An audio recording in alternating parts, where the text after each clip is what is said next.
Shalom saudara, hari ini kembali kita bersama di Student Gathering. Hari ini nanti kita akan membahas topik yang biasa untuk dipergumulkan anak-anak Tuhan ya. Topik yang sangat menarik di sini.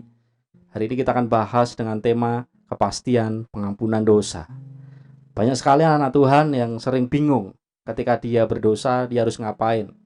Banyak sekali anak Tuhan yang dia tidak mengerti tentang dirinya di dalam Kristus. Akhirnya dia banyak yang berkompromi terhadap dosa. Hari ini kita akan bahas tuntas tentang bagaimana seorang anak Tuhan ketika dia melakukan dosa. Bolehkah anak Tuhan yang melakukan dosa dan sebagainya. Mari hari ini sebelum kita bahas firman Tuhan, mari kita akan pujikan bersama-sama. Kita akan menyembah Tuhan terlebih dahulu, supaya Tuhan nyata di antara kita, dan firman Tuhan akan termeterai di dalam setiap hati kita. Terima kasih Tuhan. Kemuliaan bagimu Tuhan. Engkau adalah Allah yang nyata Tuhan yang kami sembah.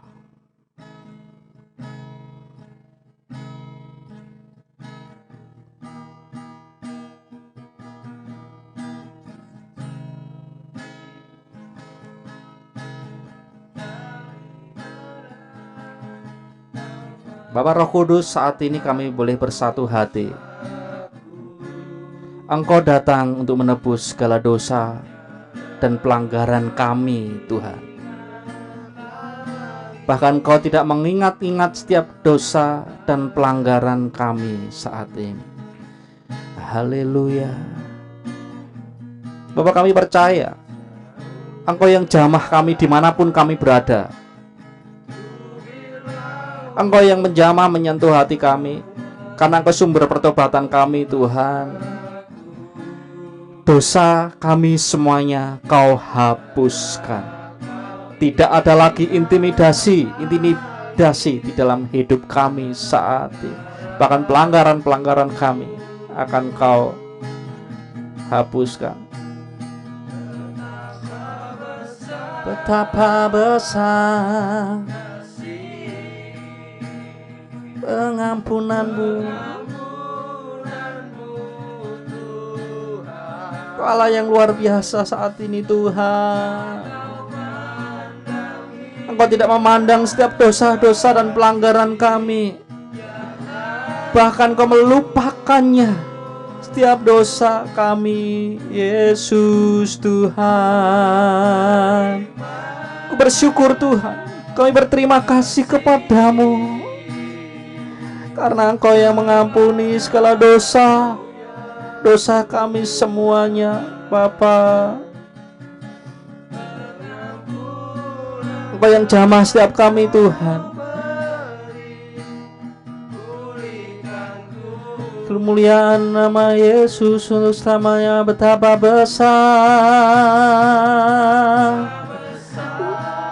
besar kasih-Mu, Tuhan. Kami percaya hari ini Kau yang menjamah dimanapun kami berada. Kami yang sering lalai, kami yang sering jatuh dosa, jamah kami Tuhan, jamah kami Yesus, jamah kami Tuhan.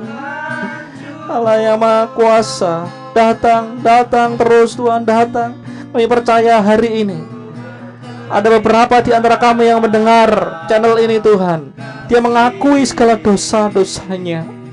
Terima kasih Tuhan, terima kasih Yesus, terima kasih Tuhan, terima kasih Yesus Tuhan.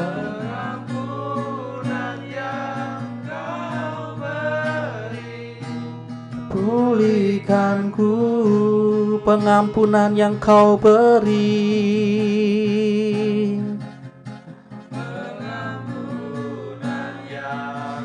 yang memulihkan kami Tuhan. Pengampunan yang Kau beri Tuhan, hanya pulihkanku. Kemuliaan bagi nama Allah untuk selama-lamanya.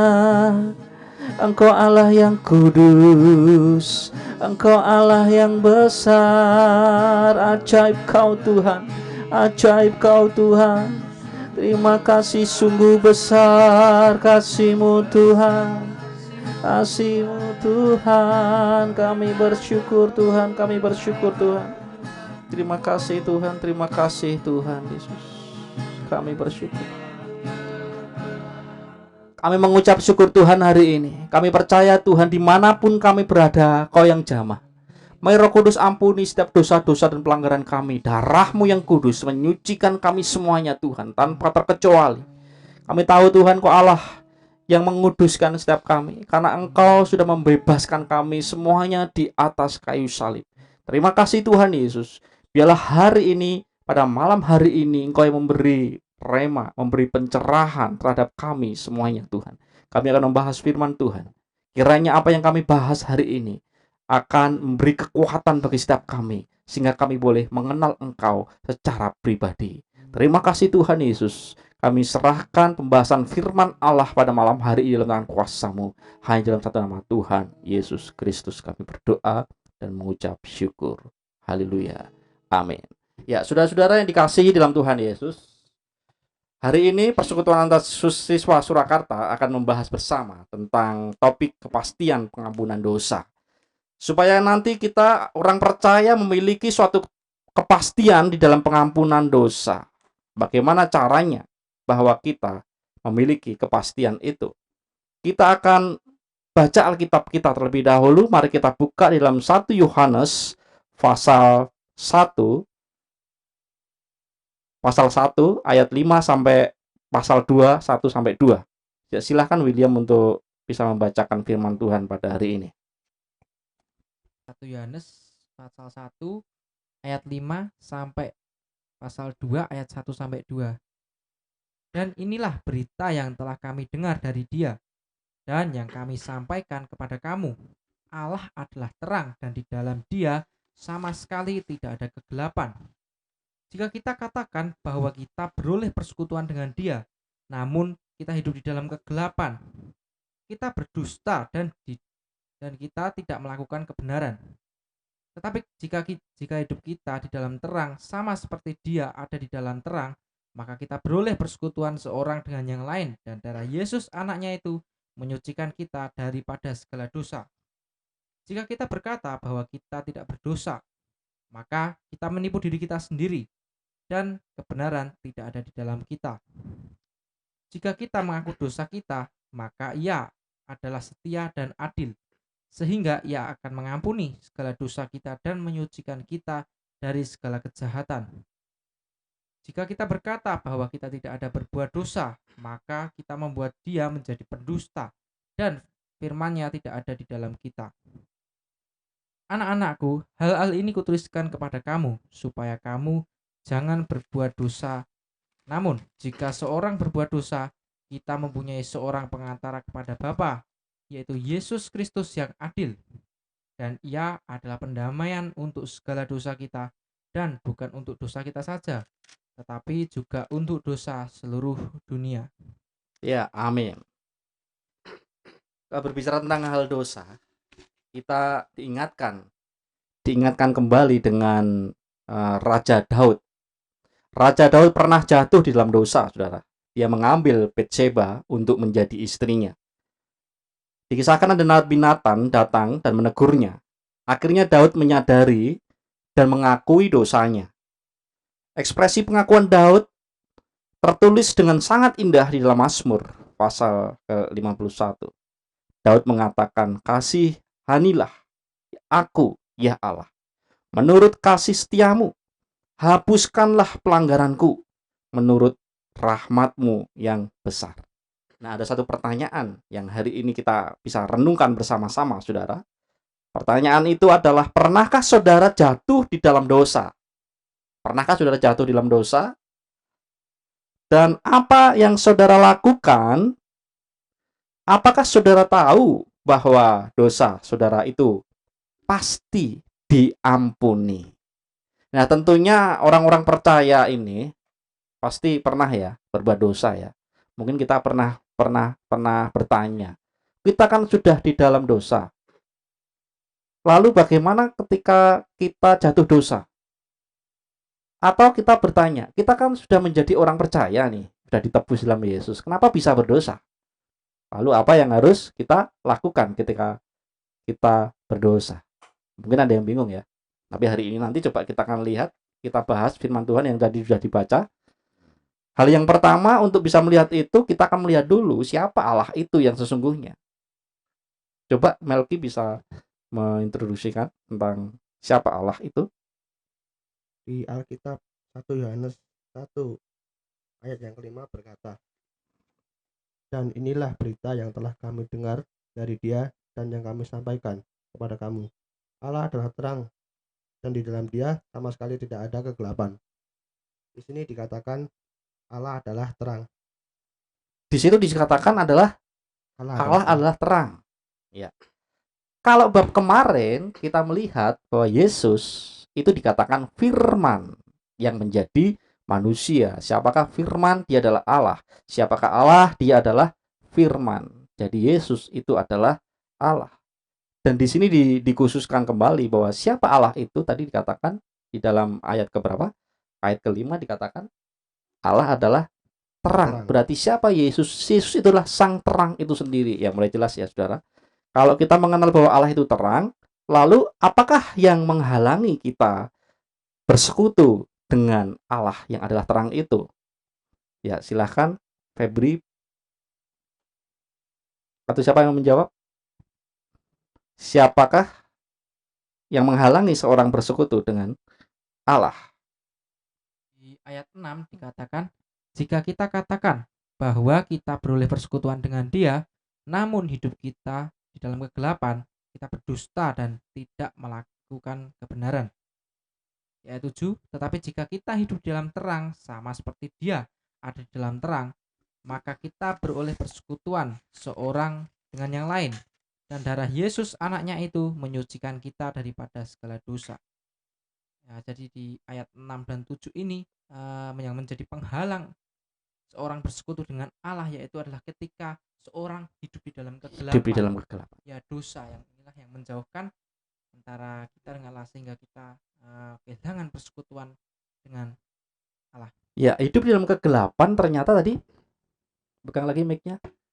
Hidup di dalam kegelapan berarti berdampak kita kehilangan persekutuan dengan Allah. Nah, saya akan menambahkan sedikit saudara. Kalau kita mau menengok di ayat berikutnya, hidup di dalam kegelapan itu sebenarnya seperti apa ya? Hidup di dalam kegelapan. Mungkin banyak orang-orang percaya itu mengatakan bahwa hidup di dalam kegelapan itu sering jatuh dosa, atau dia itu sering melakukan kebohongan, atau sering ini dan itu. Kira-kira apa hidup dalam dosa? Nah, saya akan melengkapi saja ya tadi yang sudah dibahas oleh William. Ternyata kalau kita mau maju di pasal 2, tadi belum dibaca juga ya, belum dibaca. Tetapi kalau kita mau maju di pasal 2 ayat ke-9, nah ini sering dilakukan oleh anak-anak Tuhan. Di sana dikatakan barang siapa barang siapa berkata bahwa ia berada di dalam terang gitu ya. Ya. Tetapi ia membenci saudaranya, ia berada di dalam kegelapan sampai sekarang. Tadi dikatakan Allah adalah terang. Jadi orang percaya ketika dia membenci saudaranya, dia otomatis berada di dalam kegelapan. Nah, saya disadarkan ya mulai ayat 2 di ayat 2. Di pasal 2 ayat ke-9 tadi dijelaskan hidup di dalam kegelapan ternyata hidup tidak berdamai dengan sesamanya. Apakah bisa seperti itu, saudara?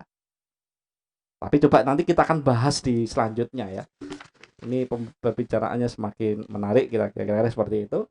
Lah, lalu kalau kita sudah tahu bahwa hidup di dalam kegelapan itu menghalangi orang itu bersekutu dengan Allah, lalu bagaimana cara seorang itu mendapatkan pengampunan dosa itu? Mendapatkan pengampunan dosa. Ya, Febri mungkin bisa jelaskan ya. Dalam pasal 9 dikatakan, jika kita mengaku dosa kita, maka ia adalah setia dan adil sehingga Ia akan mengampuni segala dosa kita dan menyucikan kita dari segala kejahatan. Bagaimana cara seorang mendapatkan pengampunan dosa? Yang pertama, merendahkan diri di hadapan Tuhan. Yang kedua, mengaku dosa kita di hadapan Tuhan.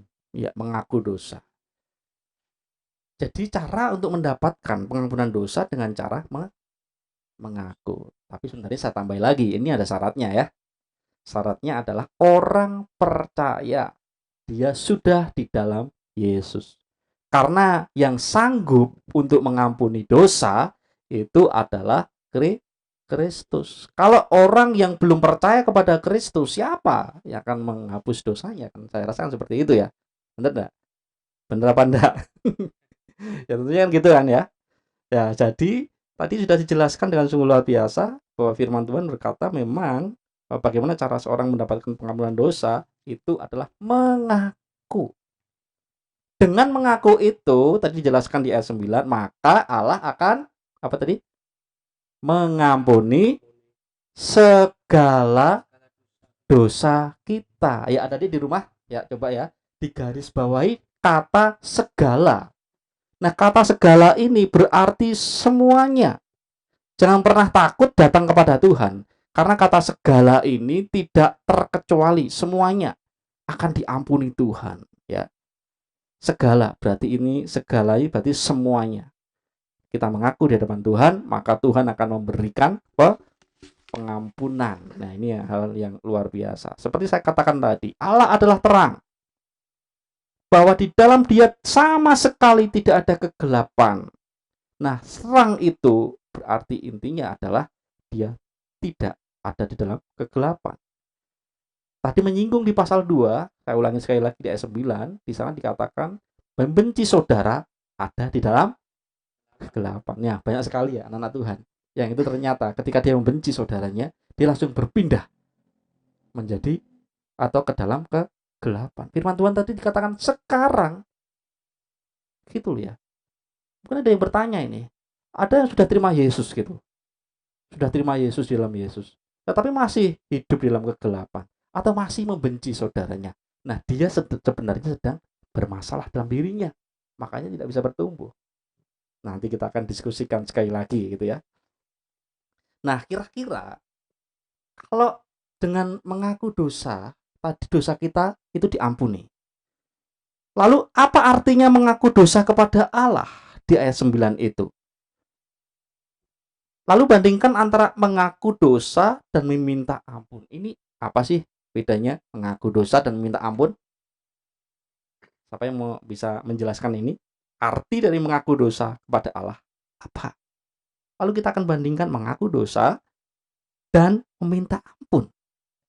Jadi arti mengaku dosa, ya kita mengaku dosa kepada Allah, ya kita mengakui bahwa kita bersalah di hadapan Allah, kita mengakui kesalahan kita, bahwa kita mengakui kita berdosa di hadapan Allah, kita mengaku kepada Allah bahwa kita salah, kita berdosa.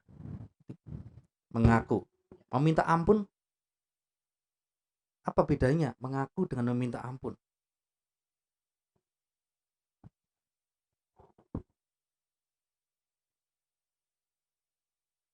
Bedanya mengaku dan meminta ampun, ya silakan bisa dijelaskan. Mungkin kalau saya kasih contoh, ketika siswa ada tugas dari seorang guru, mungkin tugas praktek untuk membawa ini peralatan apapun. Nah, pas di hari itu mungkin ketika siswa itu lupa membawa, dan sebelum pelajaran, siswa itu menghadap guru dan dia mengaku, artinya yang saya simpulkan untuk mengaku dosa itu sendiri akhirnya tidak terlihat, Mas. Jadi Terlihat. dan mungkin untuk meminta maaf ketika kita diberikan masalah dan orang lain sudah tahu dan kita akhirnya meminta maaf. Oke. Ya, ternyata mengaku dosa dan meminta ampun itu sebenarnya tidak bisa terpisahkan ya. Mengaku dosa, Mengaku itu berarti tidak diketahui tadi ya. Misalnya ada seorang siswa yang dia melakukan suatu kesalahan, sebenarnya nggak ada yang tahu nih. Atau dia mencontek, sebenarnya nggak ada yang tahu nih. Tetapi karena dia ada perasaan bersalah dalam dirinya, akhirnya dia menghadap guru dan dia mengakui, Pak, maaf tadi saya mencontek. Seperti itu ya. Konsekuensinya ada enggak? Ada. Apa konsekuensinya? Pas. Mungkin dimarahi. Ya mungkin dimarahi kan ya. Nah, tapi beda lagi kalau minta ampun mungkin bisa bisa diartikan ya, minta ampun itu kalau misal dia mencontek lalu ketahuan, guru tahu, itu mencontek itu. Nah, seperti itu ya. Lalu akhirnya apa? Muridnya itu bilang, "Maaf Pak, maaf Pak, maaf Pak. Tadi karena saya kilaf." Nah, seperti itu, mencontek kok kilaf. Kasih ketawa bisa. Gitu ya. Apakah seperti itu ya? Jadi mengaku itu berarti apa yang menjadi kesalahannya itu diakui, diakukan. Berarti semuanya dong ya. Tidak bisa dipendam. Tidak bisa cuman dipendam tok. Benar ya? Itu harus mengakui, berarti harus diucapkan. Makanya kalau kita mengaku kepada Allah, itu berarti ya kita akui satu persatu di hadapan Allah, nggak bisa kita batin tok, enggak.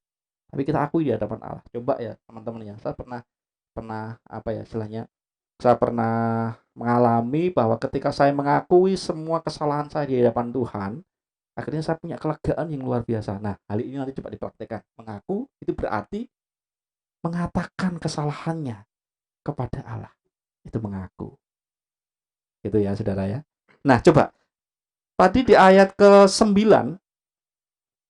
sama di pasal 2 ayat 1 ada yang menarik ya. Ada yang menarik. Coba kita akan lihat di pasal 2 ayat 1. Di sana dikatakan seperti ini. Anak-anakku, hal-hal ini kutuliskan kepada kamu supaya kamu jangan berbuat dosa. Nah, ada kata namun nih, yang menariknya di sini. Namun, jika seseorang berbuat dosa, kita mempunyai seorang pengantara kepada Bapa, yaitu Yesus Kristus yang adil. Nah, ini ayat ini sering disalahgunakan nih, teman-teman. Sering disalahgunakan. Bahwa ada yang mengatakan bahwa orang percaya itu berarti diberi kelonggaran untuk dia berdosa. Lah, malahan dia selalu berkompromi terus. Nanti berdosa, besok lagi minta ampun lagi bisa. Hari ini berdosalah, besok minta ampun lagi bisa. Maka seperti itu. Jangan, Saudara. Coba ini ternyata ada kata gini loh ya. Anak-anakku, hal-hal itu kutuliskan kepada kamu supaya kamu jangan berbuat dosa. Nah, mengapa orang percaya kok tidak diberi kesempatan atau kelonggaran untuk berbuat dosa? Tadi dikatakan jangan berbuat dosa. Bisa dijelaskan ini? Bagaimana coba? Kalau dari ayat ini bagaimana penjelasannya? Mengapa orang percaya tidak diberi kelonggaran untuk berbuat dosa ya? Mungkin sebagai orang percaya ya, terutama yang sudah menerima Tuhan Yesus sebagai Tuhan dan Juru Selamat, tidak bolehlah kalau harus berbuat dosa, karena mungkin kalau berbuat dosa mungkin Mungkin atau pasti nih. Pasti ya? pasti Pasti gimana? Mungkin atau pasti? Pasti. pasti Pasti ya. mungkin Gimana? pasti diampuni. Pasti diampuni. Cuma ya jangan diulang-ulang terus, nanti itu Kayak mungkin pasti diulang-ulang terus seperti tadi. itu kesannya seperti menyepelekan Tuhan, nanti Oh, umat gitu. Tuhan mungkin dipermalukan karena kita sering berbuat dosa, padahal kita sudah menerima Tuhan Yesus sebagai Tuhan dan Juru Selamat kita. Oh gitu. Bisa nggak diartikan itu seperti mesin cuci yang kemudian kotor dibersihkan seperti itu? Kira-kira seperti itu. Kira seperti itu. Oke. Bagaimana dengan teman-teman yang di rumah? Bisa memberikan penjelasan ya di kolom komentar itu bisa ditulis di situ ya. Oke, siap. Ada yang pernah ditanggapi lain? William? Ada yang menanggapi, silakan. Ya, mengapa setiap kita sebagai orang percaya tidak diberi kelonggaran untuk berbuat dosa? Nah, seperti yang kita bahas tadi dari firman ini yang dikatakan bahwa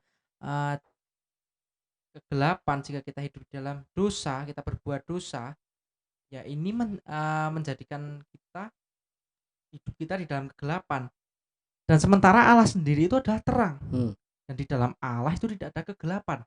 Jadi ketika kita hidup di dalam dosa, kita hidup di dalam kegelapan ini, kita berbuat dosa, kita akan kehilangan persekutuan kita dengan Allah. Ya itu ya. Jadi Ya, dengan seperti itu kita kehilangan. tidak diberi Ya, kelonggaran untuk ya, berbuat dosa. Wih, luar kaget biasa. saya. Febri bisa menambahkan? Mengapa orang percaya tidak diberi kelonggaran untuk berbuat dosa? Menurut saya karena dalam diri orang percaya identitas kita diubahkan. Diubahkan. Ya. Yang dulu mungkin dari orang berdosa diubahkan menjadi anak Allah atau anak Kristus. Jadi dan di dalam anak Allah di, di dalam diri orang percaya didiami roh Kristus atau Roh Kudus. Jadi mengapa tidak diberi kelonggaran? Karena dosa sendiri itu memisahkan jarak antara manusia dan Siap. Allah. Iya. Saya hanya menanggapi tentang jawaban teman-teman tadi yang sebenarnya luar biasa ya.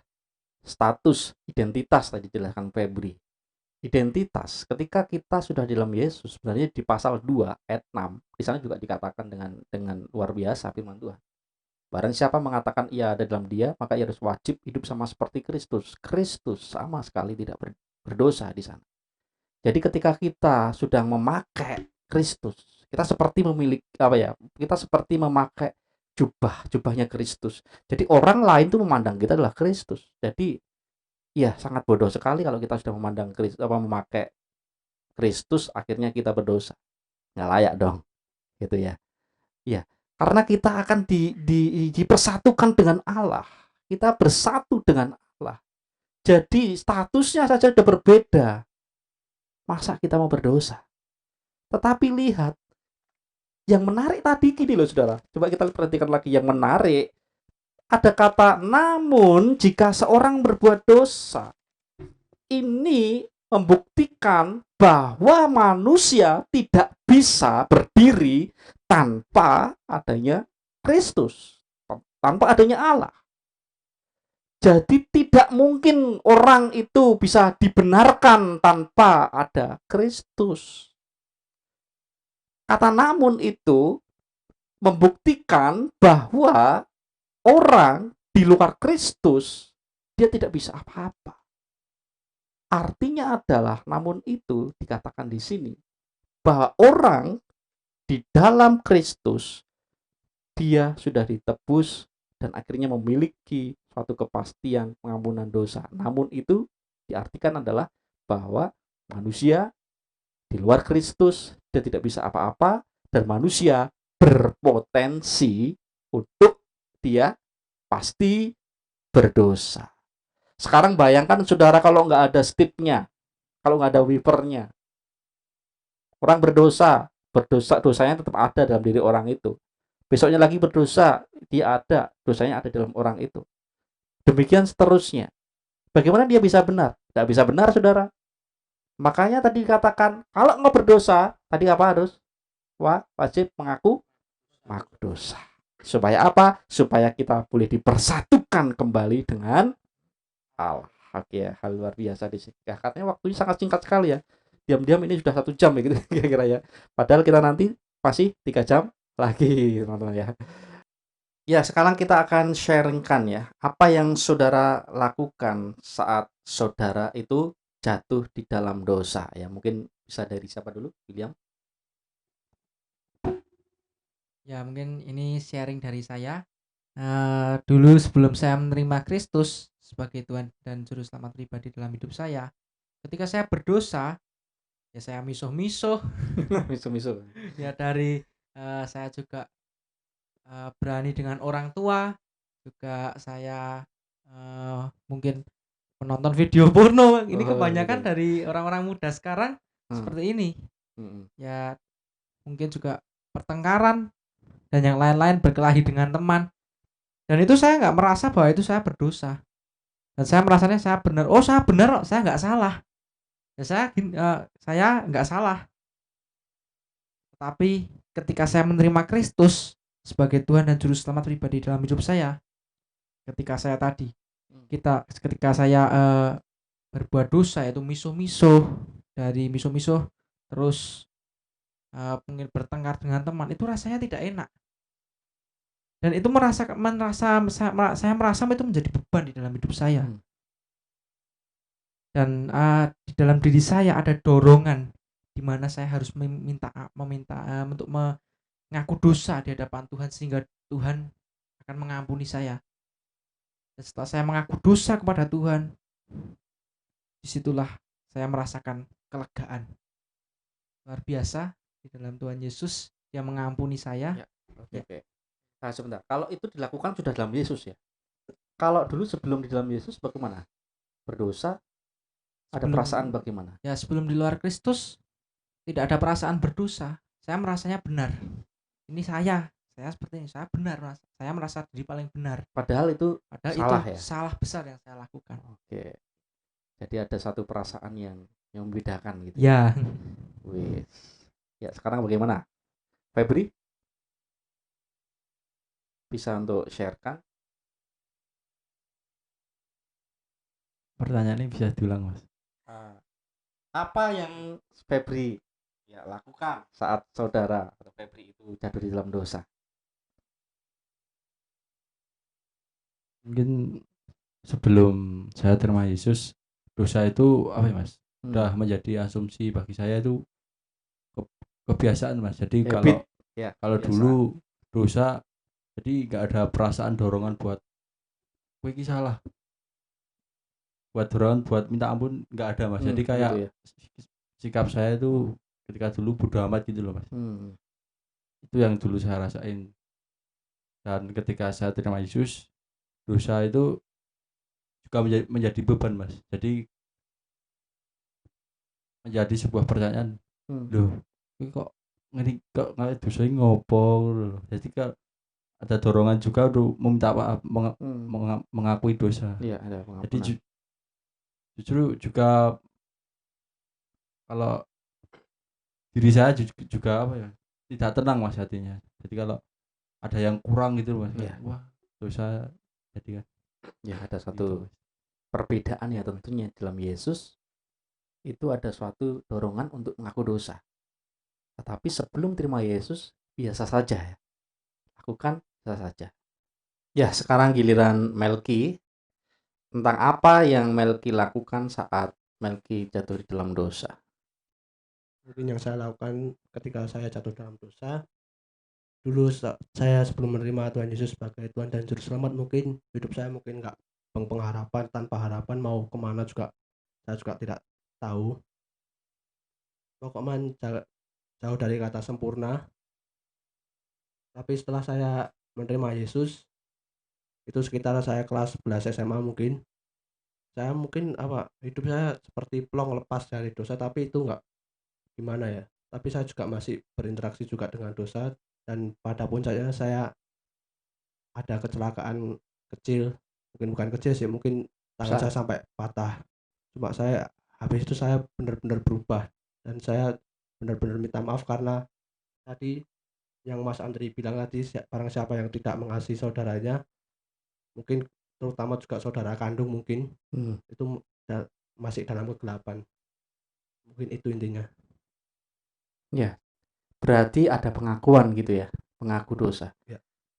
Sudah pengaku atau jujur sama saudara? Sudah semua, sama satu keluarga juga sudah, sama teman-teman gereja juga sudah. Oke. Ya, luar biasa saudara, bahwa pembahasan kita hari ini sudah sampai di dalam titik poin yang kita lakukan ketika kita jatuh di dalam dosa. Orang percaya ketika jatuh di dalam dosa, yang harus dilakukan dia harus mengaku dosa. Mengaku itu berarti mengakui apa yang kita lakukan. Nah, tadi saya juga sempat bahas di pasal 2 ayat pasal 2 ayat ke-8 ya, 89 lebih tepatnya. Memang di sana ternyata ketika membenci saudara itu ada dalam kegelapan. Namanya mengaku, berani nggak saudara? Itu hampiri orang yang kamu benci, hampiri dia, dan mengaku bahwa aku memaafkan kamu, aku mengasihi kamu. Itu sepertinya sulit ya saudara. Tetapi dengan cara berdamai dengan sesama, berdamai dengan musuh, saling mengaku dosa, saling mengakui atau memberitakan cinta kasih Tuhan maka di situ ada pengampunan terjadi, damai sejahtera terjadi. Terima kasih saudara bahwa hari ini luar biasa sekali. Teman-teman yang ada di rumah, mari kita terus untuk mencari kebenaran lewat firman Tuhan. Besok kita akan lanjutkan lagi. Ya, mari hari ini kita akan berdoa bersama. Boleh ambil gitarnya. Kita akan tutup dari pembahasan firman Tuhan hari ini.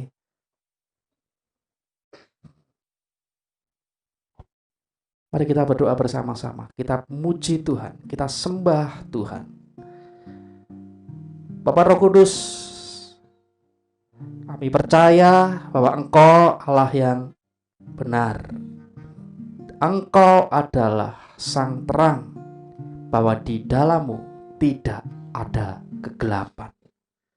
Saya mengajak teman-teman yang melihat acara ini,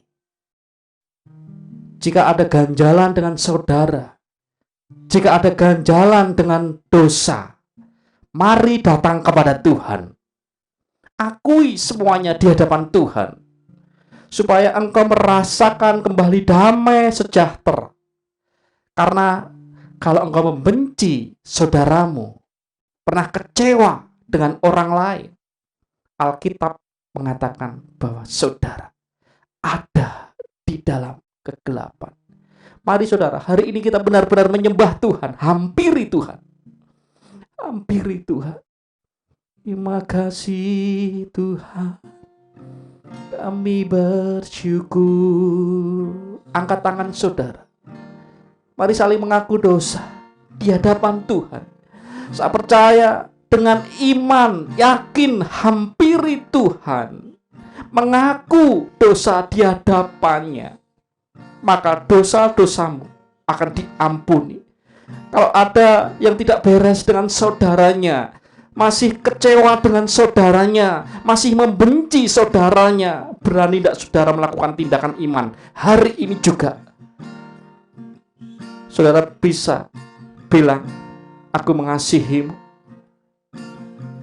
Minta maaf bagi saudaramu jika aku kecewa dengan mama, jika aku kecewa dengan papa. Hampiri dia, katakan, papa, mama, aku mengasihimu. Jika engkau pernah kecewa dengan sahabatmu, hari ini juga telepon dia. Bilang, aku mengasihimu, aku mengampunimu.